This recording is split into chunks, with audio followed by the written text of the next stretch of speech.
Un titre en suivant présentement le marché. Alors, nous vous offrons ce titre-là qui est en symbiose avec le Dow Jones. Alors, le 15h30 débute maintenant.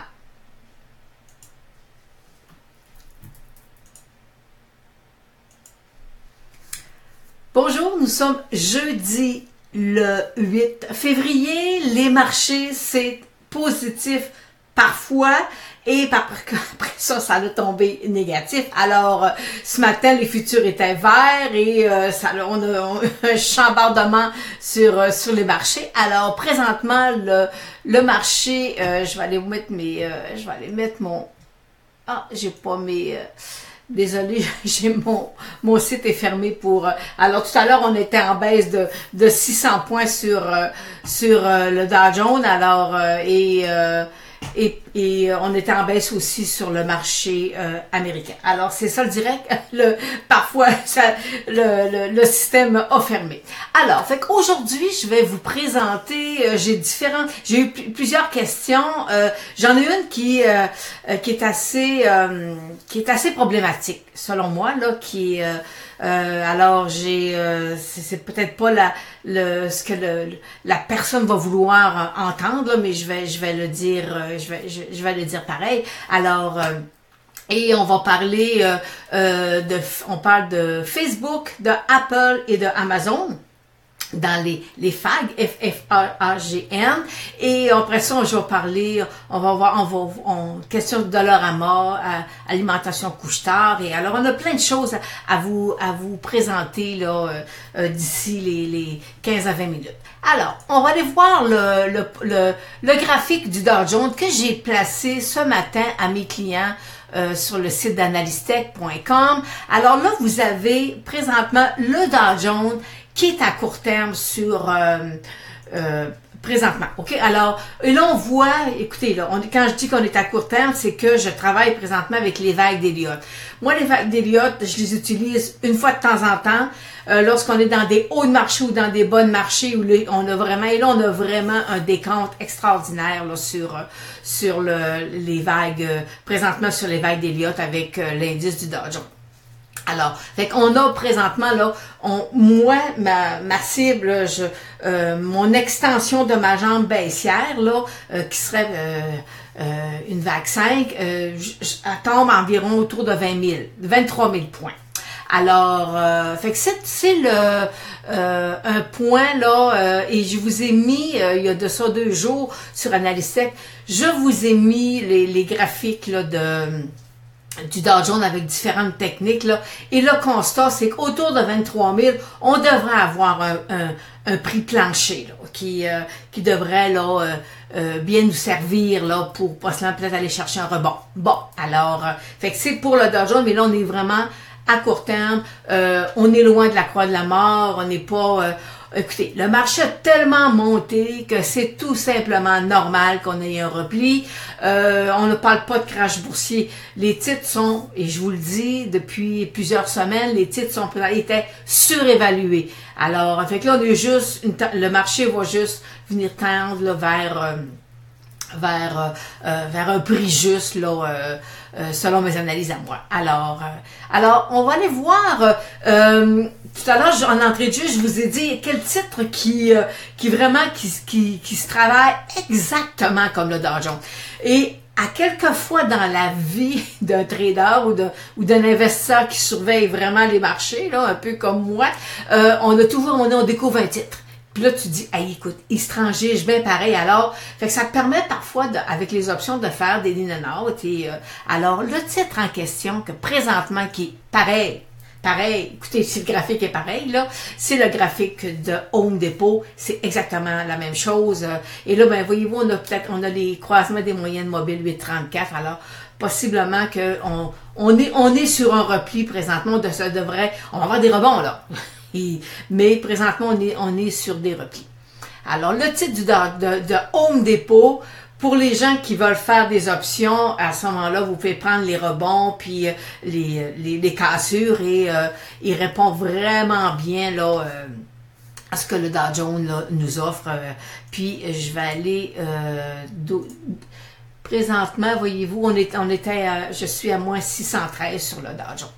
Et là, je vous emmène ma fameuse courbe de distribution, là. Et là, on voit ça, c'est les marchés américains, et on voit que les titres, présentement, s'en viennent, et on revient vers le centre, parce que je pense la semaine passée que je vous l'ai présenté, ou sur Analystech, là, à un moment donné, je me souviens plus, et on avait presque rien en bas de 50. On avait, je pense, un secteur. Et là, on voit que les secteurs. Alors, c'est normal, on a un repli, là, c'est normal, fait que les titres corrigent doucement. Alors, et là, je vais vous mettre le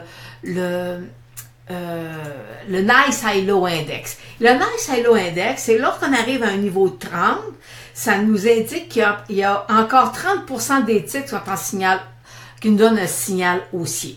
Alors, présentement, on est à peu près à 67% là, de signal à la baisse. Alors, fait que quand on arrive là, dans la zone de 30, c'est que là, on va arriver dans une zone de survendu. Alors, fait que là, c'est là, et des fois, c'est là qu'on peut avoir le marché, il peut être violent là, quand on arrive en dessous de 30, parce que il y a des gens qui abandonnent, puis qui vendent, puis alors, des fois, ça crée un petit peu plus de volatilité. Mais parlant de volatilité, on est servi présentement. Alors, on a eu, fait qu'on va aller, on va aller voir un peu les titres, puis il me reste encore le TSX à aller examiner. Aujourd'hui, on a Twitter qui a annoncé enfin un bénéfice, mais et moi j'avais une cible à 32$ avec la technique point and figure sur le titre de Twitter. Alors aujourd'hui, cible atteinte. Alors c'est un titre de bon marché qui était, moi je peux vous dire, il fallait avoir la foi pour rester dans le titre là, parce que ça montait, ça redescendait. Alors fait que là, on est quand même très heureux. La cible de 32$, elle était touchée. Fait qu'on va revenir avec le marché canadien. J'ai toujours mon support à 15 000 points. Alors, pour l'instant, on n'est pas... puis vous savez, c'est surtout le pétrole qui est en bas de 61$ le baril. Puis je vous dis, là, je peux faire 60, 59, là, je m'y attendais. On a... puis dans une correction comme ça, ben, c'est comme normal aussi que les titres se replient. On avait l'or qui est à 1317, mais on a le secteur financier aussi qui est un peu à la baisse, mais c'est pas dramatique. C'est pas dramatique, le secteur financier. Pour l'instant, j'ai aucune cible baissière sur les banques. Tantôt, je suis allée revoir toutes mes banques, puis j'ai aucune cible baissière. On est juste en repli, rien de dramatique pour l'instant. Alors, là, on va commencer. J'ai eu plusieurs questions. Il y en a une, entre autres, qui est... c'est Sylvain. Sylvain qui m'envoie, il me dit, Lynn, j'avais pour 6 000$ dans le HVI, dégringolade de plus de 83%, peut-on avoir un recours collectif? Fait que là, je me dis, mon Dieu, que c'est ça? Puis là, il a rajouté en disant, ces spéculateurs auraient peut-être engendré un crash. Mais là, je me dis, que c'est ça? Alors, fait que là, je suis allée voir. Et, bon, première des choses, Sylvain, c'est que ce que vous avez acheté un Beta Pro. Alors, je pense que vous n'avez pas conscient que c'est quoi un Beta Pro. Moi, là, je vous dis, un investisseur qui n'est pas spéculatif ne touche pas au Beta Pro. C'est pas quelque chose que vous devez examiner. Ça prend un trader, là, ça prend quelqu'un qui aime la volatilité. Et vous êtes allé acheter le Beta Pro du VX. Alors, fait que forcément, écoutez, je vais aller vous mettre le graphique du VX et regardez. C'est votre Beta Pro, c'est je vais aller vous remettre le Beta Pro, je vais vous faire la petite... Le Beta Pro, là, ça le dit bien, là, à rendement quotidien inversé. C'est 2 fois, ça veut dire, c'est un double. Ça veut dire que quand le VX monte, la volatilité monte, le Beta Pro va descendre 2 fois plus vite. Alors, et vous avez, fait que là, je vais vous mettre le VX. Pendant des années, puis je pense qu'il y a de ça 2 semaines que je vous ai mis... parce que, regardez, je vais me tasser, j'avais mis une petite note août 2015. Vous avez fait la démonstration qu'il n'y avait pas beaucoup de volatilité. Mais à un moment donné, la volatilité, elle va revenir dans le marché. Là. Écoutez, quand ça fait 3 ans, là, 2 ans et demi là, que le VX descend. Alors, le VX, il a descendu, ce qui a fait que votre Beta Pro, lui, il est resté quand même toujours positif. Mais, écoutez, là, vous avez acheté du risque et vous ne retrouverez jamais votre 6 000 $. En tout cas, il vous reste 600 pièces là peut-être.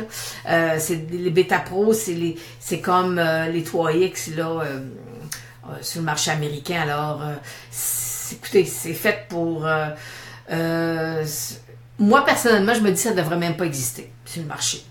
Ça ne devrait même pas exister parce que quelqu'un qui s'y connaît pas assez va acheter un Beta Pro en pensant que c'est un ETF, puis que c'est sécurisant, ça me protège, mais je vais vous dire, c'est pas les, en tout cas, moi, dans mon livre à moi, les Beta Pro ne devraient même pas exister. Ensuite, j'ai Françoise qui me demande, Lynn, quel secteur tu préfères?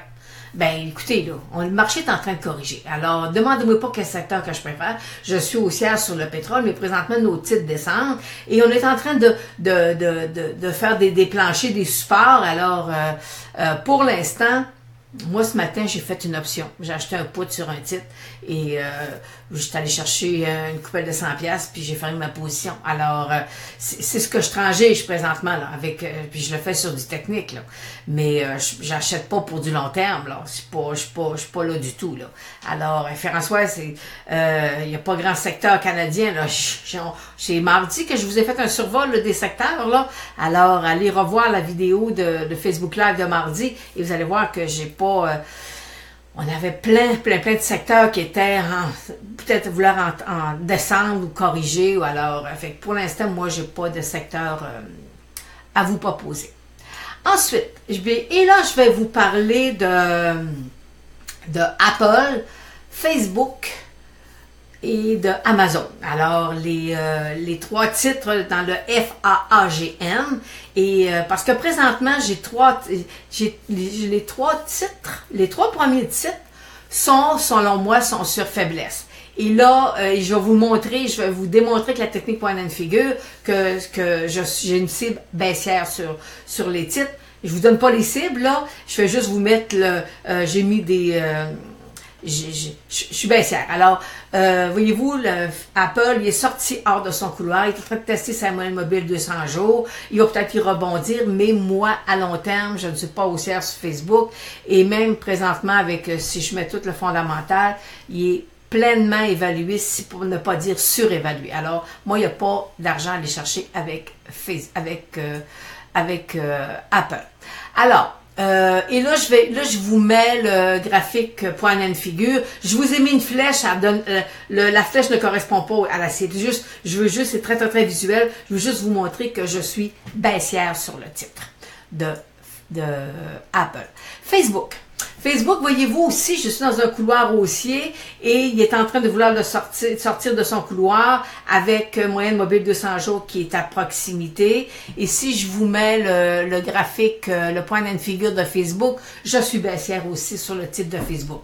Alors, selon moi aussi, Facebook est pleinement évalué, même il serait surévalué. Mais techniquement parlant, j'ai présentement, là, je suis plus baissière que haussière, je suis pas haussière du tout. Amazon, Amazon, il surfaiblesse aussi.